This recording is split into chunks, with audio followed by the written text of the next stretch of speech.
Let's kick this off with the basics. When people talk about a positive health and safety culture, what are we really describing? It feels like such a buzzword, but there's more to it, right? Definitely, it's a lot deeper than just following rules or hanging safety posters. It's about the shared values, beliefs, and attitudes that shape how everyone approaches health and safety, especially when nobody's watching. Think of it as the way safety becomes second nature, not just something for inspections. So it's less about ticking boxes and more about how people actually act day to day? Exactly.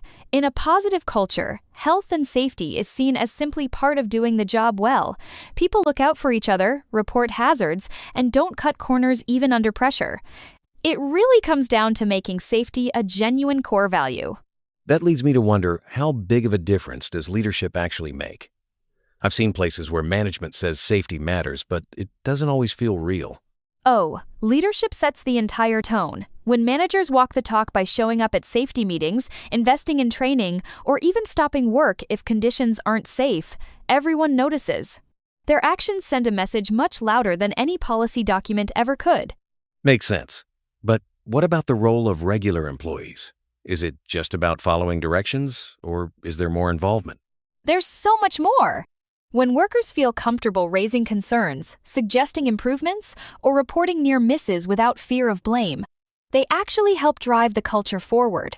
That sense of ownership where everyone feels responsible can transform a workplace. Communication feels like it's at the heart of all this. I've seen situations where mixed messages or unclear instructions created real safety risks. Absolutely. If people don't understand the risks or what's expected, it's easy for things to slip through the cracks. That's why good safety communication is clear, consistent, and maybe most importantly, two-way. People need to ask questions and give feedback, not just listen to lectures. I've noticed that toolbox, talks, or quick briefings can be way more effective than a stack of written procedures no one reads. I totally agree. Those short, focused conversations make it easier to get the message across and check for understanding.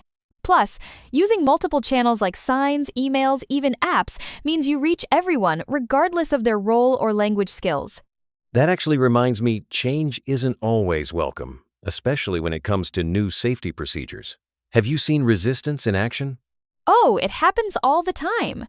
People get stuck in the mindset of, we've always done it this way.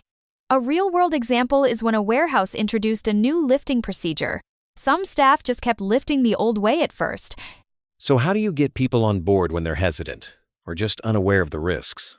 It starts with honest conversations like toolbox talks, where supervisors explain why the change matters, or training sessions that use clear examples.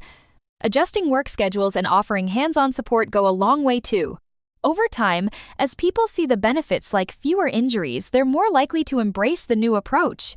Sounds like patience and persistence are key, especially if you want those improvements to stick. Speaking of improvement, I'm curious about learning from incidents and near misses. Do you think organizations are getting better at treating these as opportunities instead of playing the blame game? More are moving in that direction, thankfully. Investigating near misses helps spot underlying issues like poor supervision or unclear procedures before someone actually gets hurt.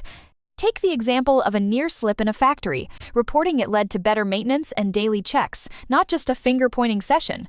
And sharing those lessons openly, rather than keeping them hush-hush, probably makes a huge difference to morale and trust.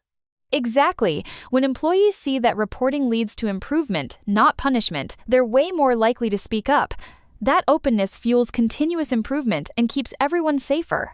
So once you get those basics right, how do you keep a safety culture from slipping back into old habits? Continuous improvement is the secret sauce. Regular audits, inspections, and seeking feedback all help spot problems before they grow. Some places use things like traffic light systems, red, amber, green for tracking issues, but only if they're used to support learning, not to punish mistakes. That's interesting. I've seen people get nervous about red ratings, thinking it's automatically bad news. That's a common pitfall. If red flags are treated as calls for support and improvement, not criticism, people are more open about raising issues. It's all about staying proactive and making sure everyone keeps learning, not just ticking boxes once a year. Funny you mention. Learning. How much does ongoing training and professional growth play into all this? It's absolutely essential. When workers and leaders keep their skills sharp through regular training and reflective practice, safety becomes woven into every decision. Plus, staying up to date with laws and best practices helps prevent nasty surprises. And I guess that investment pays off, with fewer accidents, better morale, and a stronger reputation overall. Exactly, organizations see lower costs, happier staff, and even attract new talent and clients. At the end of the day, a positive health and safety culture isn't just about ticking regulatory boxes. It's about building a workplace where people genuinely feel safe, respected, and empowered to make a difference.